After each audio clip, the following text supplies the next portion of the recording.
Josh Widdicombe. Podcast XFM. This is XFM and I'm Josh Widdicombe, and that is Suede's new song, which is It Starts and Ends With You, which, just to be clarified, that's Y-O-U. It's not a song about a crossword clue. So 5 across, 6 letters, it starts and ends in you. In fact, that should be our first texting of the day. Is what word is Brett Anderson talking about? It starts and ends in you. Is there any answers to that?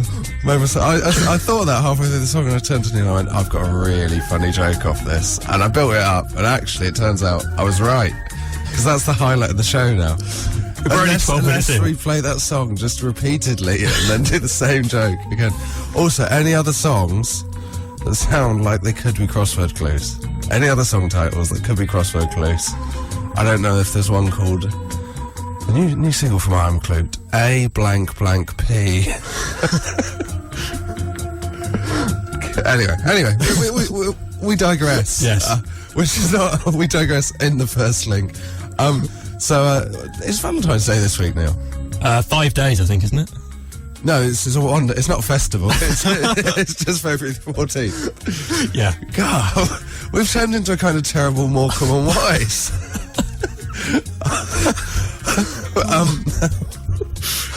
Sorry, I mean, I don't know why I found that Suede joke so funny, but genuinely, bit of wordplay, lovely. Now, my thing that I found this week, there's been a lot of talk about Bruce Willis, obviously, this week, and his performance on The One Show. What this has overshadowed is that no one's really mentioned that the new Die Hard film seems to come out on Valentine's Day, which is seemingly the most depressing.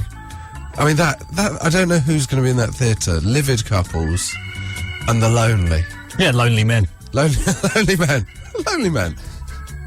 Lonely men here on XFM. I'm not going. Are you going, Neil? No, I'm probably not. Are you a Die Hard? I do like the Die Hard films, to be honest. You do? Yeah. No, I'm not going to have a go. Okay, good. No, but I don't kind of get this kind of idea of bringing it out on Valentine's Day. But it did get me thinking, is there a worse Valentine's date that anyone has had than going to see the new Die Hard film? What is it, Die Hard 5? Yeah, Die Another Day. Die Another Day. That's the title of it. Isn't that a Bond film? Is it? No, A Good Day to Die. A Good Day to Die. Yeah, marketing doesn't work on me. You've gone to completely the wrong... A Good Day to Die, Valentine's Day. Great day to die. Yeah. Has anyone ever had a more depressing date on Valentine's Day than that? I've got a friend that I'm going to tell you about who had an incident in a Pizza Hut, and it's worse than it sounds. But text in or tweet in. Last week we did worst place to be dumped, so I thought, and it flew. So why not keep it under the sad romance with your worst Valentine's Day you've ever had? Josh Widdicombe. XFM. Producer Neil, hello Neil. Hiya. Now, we got off to a slight false start in the last link because we got the giggles about Suede doing a crossword. And let's start me again. Yeah, I mean, let's not beat around the bush. If there's any radio show that isn't talking about Suede doing a crossword this morning, then they are missing a trick. But we're going to move on. Just on that, we did say, because their song was called It Starts and Ends in You, and I said, could that be a crossword clue? And someone has actually tweeted in with an answer, which is a Luru, which is a different name for Ayers Rock. So 5 across, a different name for Ayers Rock. It starts and ends in you.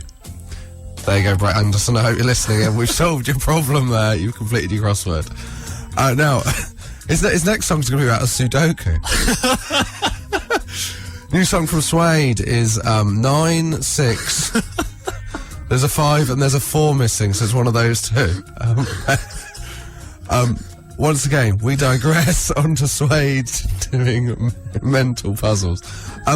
We're talking this morning about Suede, but other than that, we're talking about Valentine's Day. Let's set the scene here.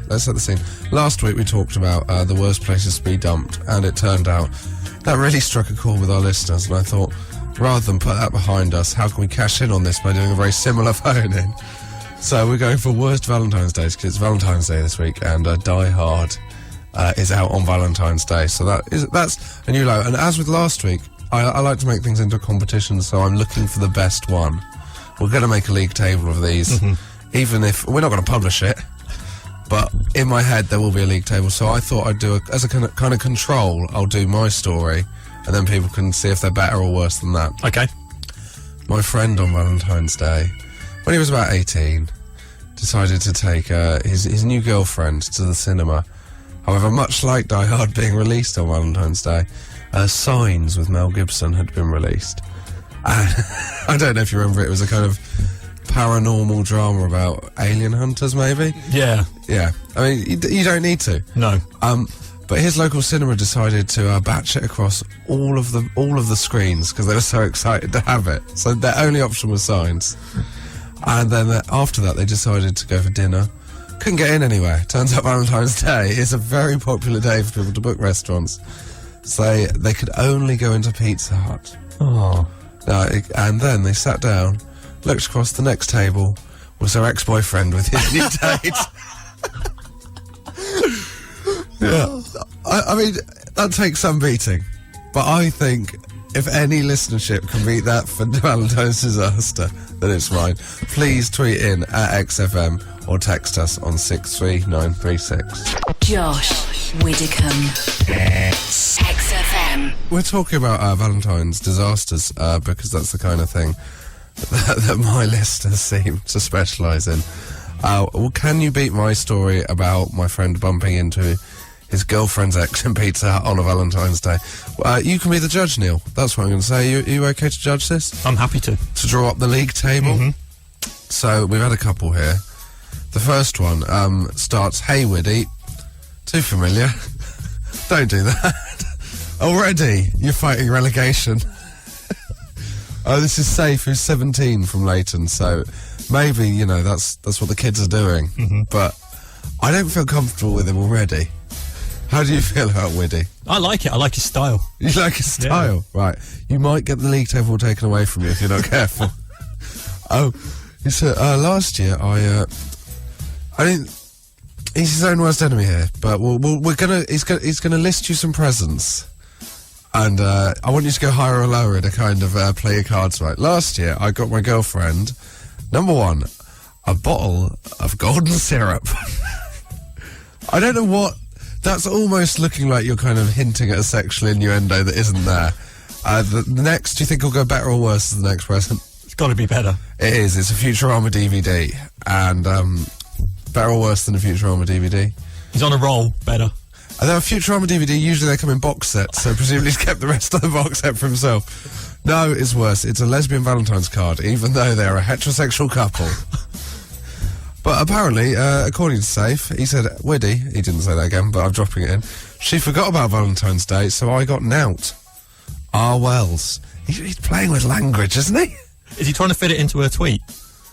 Well, I don't think... no, he's not. It's in a text. Oh, okay. But maybe he's got a Nokia 3310, so he's only got 160 characters, otherwise he'll have to pay another 10p. So that's top of our league table by default. Yeah. That's top of our league table by default. Up against it, I had to go to hospital to be circumcised on Valentine's Day when I was at uni. Yep. That is straight in at the top. Straight in at the top. My girlfriend of 1 week, I'm presuming his girlfriend wasn't Jewish and demanded this as part of their relationship. My girlfriend of 1 week at the time came to collect me. 3 exclamation marks. Romantic, I'm sure you'll agree. From Bash in Bucks. Obviously, open brackets, obviously I don't want to admit my real name. So he's opted for Bash. Bizarre. Do you know what? I'm going to throw this out there. If I'd been going out with a girl for a week, I'd have probably lied about the operation and gone, "I'm not available on February the 14th due to unforeseen family circumstances, but I am willing to go to Pizza with you on February the 15th. Josh Widdicombe. XFM. Keep your texts coming in 63936. Worst Valentine's Day at XFM. It's not the worst Valentine's. That would be one. What's your worst Valentine's Day? I went to XFM. It's mainly offices. Now, we've got a couple in. What we're doing is we're creating a league table. Neil is. He's going to publish it in a kind of coffee table book, which will be called XFM's League Tables, after last week's Bad Dates one. Top of the league table, Neil, currently? I think the guy who went to the pizza place only to discover it was a takeaway. Yeah, travelled across, not just to London, across London, got there. 2 metal stools reserved for him and his beau. There's a word you don't hear enough. No. So I think this will be it. Well, you'll be the judge of that, Neil. This is, when I was at school, I took a girl. What we need is have you got romantic music? This is as romantic as it gets, to be honest. This is what, in life, or just musically? It's pretty romantic. I'm slightly turned on. When I was at school, I took a girl to dinner on Valentine's Day. I quite liked her. I mean, this sentence also, it gets worse. I quite liked her, but I really fancied another girl in my class. The date went okay. Not the end of the anecdote. We left the restaurant, but as we came out, I noticed that this other girl that I liked was walking down the street with her friends. I was transfixed, trying to catch her eye while I put on my jacket. I wasn't paying attention to my surroundings, and I accidentally punched my date in the head.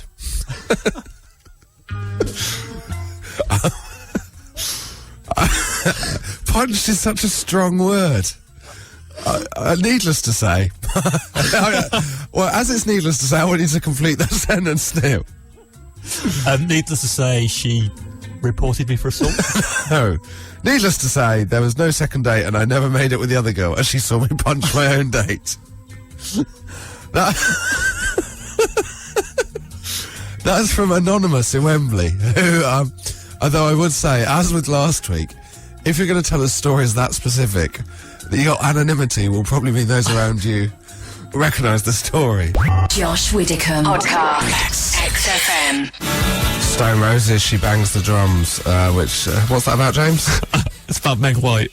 Hilarious. Yep. And before that, Tom O'Dell on XFM with me, Josh Widdicombe, joined by James Acaster, writer of numerous jokes about Meg White. Any other songs you can think of about Meg White? I'm not going to reveal any. It's my new Christmas book. I'm working up to it for Christmas. I'm dreaming of a Meg White Christmas. It's what the book's called, and it's all just jokes about Meg White. What's your favourite Ian Jury song? Hit Me With Your Rhythm Stick. That kind of... Yeah, exactly. The stuff like that. Yeah. All the way through. Well, I'm glad.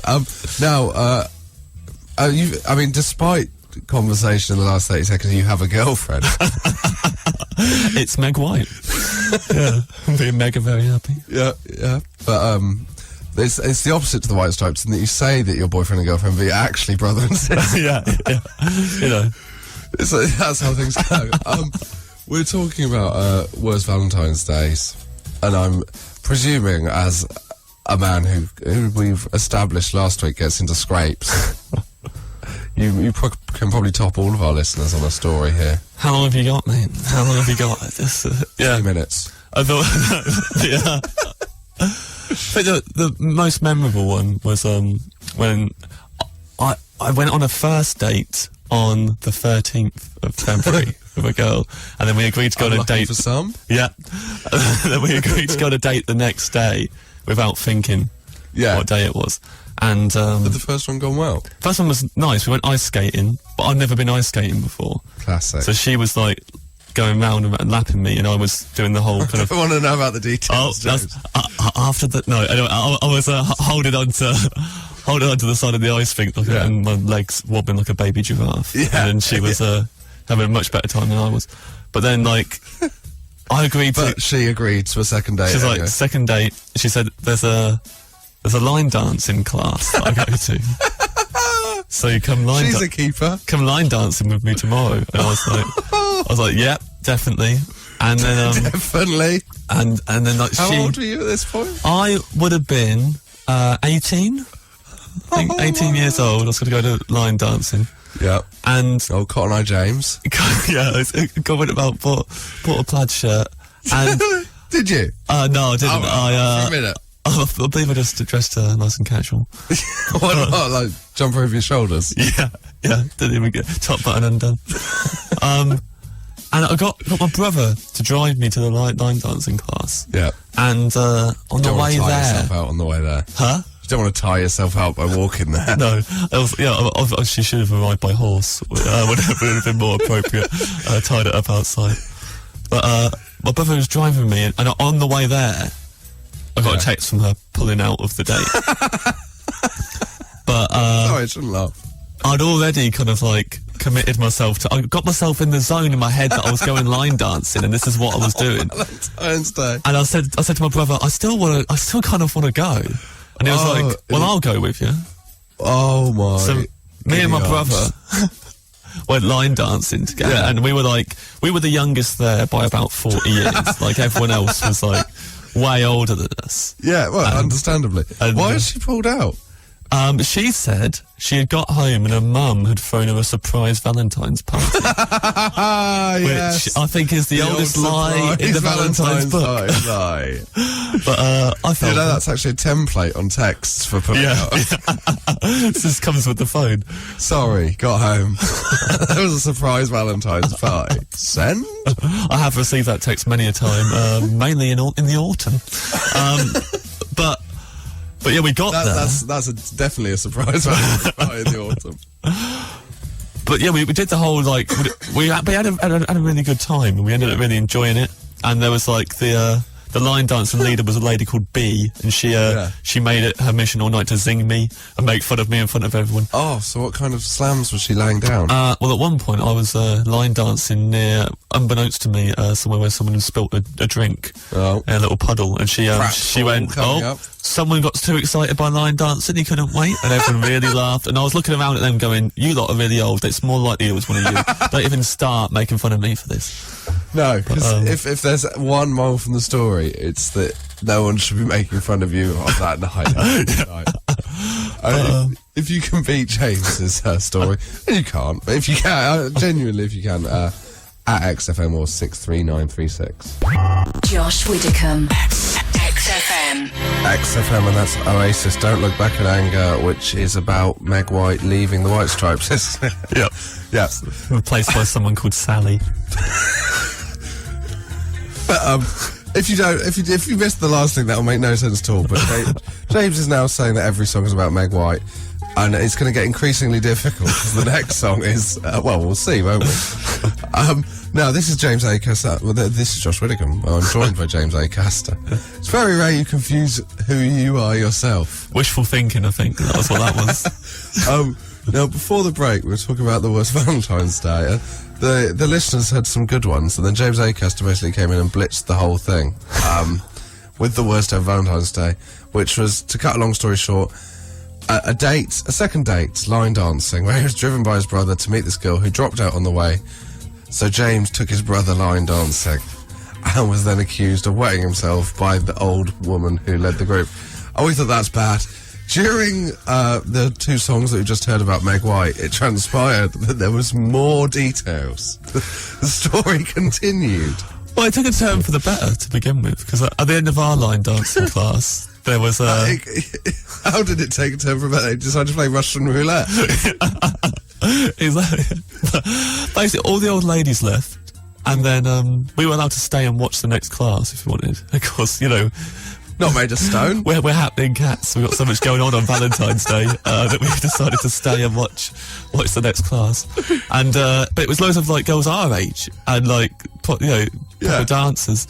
And afterwards, a group of them came and just gravitated towards me and my brother, sat around us, and started chatting to us. They did. It's going really well. It's catering. It's February the 14th. Yeah, you're in a room with your brother. Yeah. Girls aren't gonna leave you alone. I mean, at the time, I was thinking, we're idiots for not doing this every Valentine's Day. This is why isn't there more guys coming? There's single women here. It's Valentine's Day. You just sit like around. moths to a light bulb. Yeah, this is fish in a barrel. And then like a group of them all went up to my brother. Oh, we'll teach you some dance moves. Come on, and they took him by the hand, took him over the dance floor. What happened to you? I was left in the booth. Booth? I was in a little booth in a corner. Oh, right, yeah. I was left there with their mother, who come to pick them up, and they were there dancing with Steve. Was she throwing down some moves? No, she was just sitting. She was telling me about her son, who was a professional dancer, whose stage name was Hypno. Hypno, not to be confused with Hypnodisc, the classic Robot Wars robot, which I believe won many a Who's your favourite robot? Robot Wars. It was Hypnodisc, but then I was also a fan of the house So robot Matilda, who didn't take it. What about So Kill a Lot? So Kill a Lot was good fun. I mean, it's I think producer Neil's got a new social media challenge, which is track down all the robots from Robot Wars. especially I can't remember what it's called, but the one that originally self-righted itself. Because it used to be a thing where, like, if they got flipped over, that was it. Yeah. And then the first robot that had that self-righting mechanism, then everyone copied it. But the first time it did it, Wow. Craig Charles lost it. Jonathan Pierce, I was the commentator on that. He used to absolutely lose it over robot. It was. I didn't really like it, but anyway. So me and that lady were chatting about Robot Wars, and Of course you bloody were. and her son Hypno, and then she eventually, you know, my brother's there dancing, and I, like, you know, kind of gave him the thumbs up, and then she went to me, so how long have you been together? And I realised, obviously, you know, my brother also at the time worked in a gym as a personal trainer. He was very buff. I'm quite a scrawny, weedy guy. He was there just dancing. Of course it looked like that. We've gone to line dancing together on Valentine's Day. And We've already discussed that you dressed casual for the event. yeah. And I tried to clear things up by saying he's my brother, and that made matters worse, quite frankly. She didn't want to talk to me after that. Do you know the moral of the story is never have a go at Meg White, who had the exact same mix-up? Josh Widdicombe podcast. XFM. It's not just tittle-tattle today, it's hard news. We specialise in hard news. And our hard news correspondent, Joe Lycett, who last week filled us in on David Beckham's move from LA to Paris. And we have him on the phone with this week's big story. Hello, Joe. Good morning, Josh. Good morning. Do you want to say good morning to the nation as well? Good morning, the nation.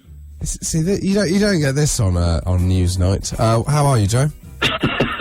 I'm smashing, thank you. How are you, Josh? I'm good. Where are you? Let's get a picture of live from Peckham. Oh, I'm looking out. I'm looking out over the garden of the place that I'm staying. I'm also right next to an Oscar. An Oscar? An Oscar. Blimey. Josh. God, things have gone well for you this week. What Oscar? What is it? You staying with an Oscar winner? I'm staying with an Oscar winner. Are you staying with Dame Helen Mirren in her Peckham I am in Dame Helen Mirren's house as we speak. We had a lovely evening last night. Please don't tell the press. Well, He will be livid. Calm down, Helen. It's only Josh. No. Well, so apart from that massive news story, to be honest, we've got the big scoop. What news story would you like to tell us about this week, Joe? Oh, well, of course, Josh, the biggest news story this week that everybody is talking about. No, it's not horse meat. Oh. It is they found a dead man in a car park. This is in Leicester. That's in Leicester. Is this news? Well, it doesn't sound like it, does it? Because they find a dead guy in a car park every day in Leicester most of the time. But this guy apparently was quite important. They believe I don't know who they are, believe that it was Richard III, who was the King of England. Right. How did they find him? I don't know much about Richard. What should I know about Richard III? He wasn't in power for long, and he looks a bit like King Farquaad from Shrek. That's what you should know about. And died in a car park. And he lost his ticket for the gate. He couldn't get out. And that's it. That was life for him then. He just perished in a car park. No, because he died in battle, and some other bloke won. They didn't really give him like a nice burial. They just stuck him in a car park. That's basically what they did. I'm a bit confused as to how they really know it's him, because we've done it because of carbon dating. Nobody knows what that is, do they? They could just say, we worked out by hydrogen diary. It doesn't mean anything, does it? It doesn't. So you're questioning whether it is Richard III, or whether they're just... I think it's probably just Graham from round at Morrison's who just got too drunk one night. It happens to look like the guy from Shrek. Yeah, loads of people look like that though, don't they? Well, like the King. You look a bit like it. Cheers, thank you. Do you know what happened to me last night? I mean, I was on the side. No. I met Rafe Spall. You know Rafe Spall, presumably, the actor. I mean, Dame Helen will be able to fill you in on him. He's quite hot property at the minute, isn't he? He is. Do you know what he told me? He told me that people tell him that he looks like me. Oh my God! What do you make of that? Compliment, because I was with my friend the other day and she had a picture of him up on her thing. He's like a bit of a sex icon at the minute. Josh Widdicombe, you are a sex icon. I knew it, but I didn't realise that the nation knew it. I mean, there's a lot of people currently Googling, going, what does this guy look like? And then disappointingly finding my face on Google image search. So, but actually, I suppose that you sort of do look a bit like him, but in a sort of withered way. Thank you. A withered Rafe Spall. Withered Rafe Spall. I'll put that on my Edinburgh poster this year. So what's going to happen with this Richard III thing? Has it changed anything, or can we go on with life as usual? I think we can get on with life and just ignore this as if it never happened. I think it's been a blip in time. No, they're going to stick his bones in Leicester somewhere, and you can go and have a look if you've got nothing else on. Okay. Do you know what? I'm not going to do that. I'm going to ignore it as if this never happened. Going to do that? Who really cares?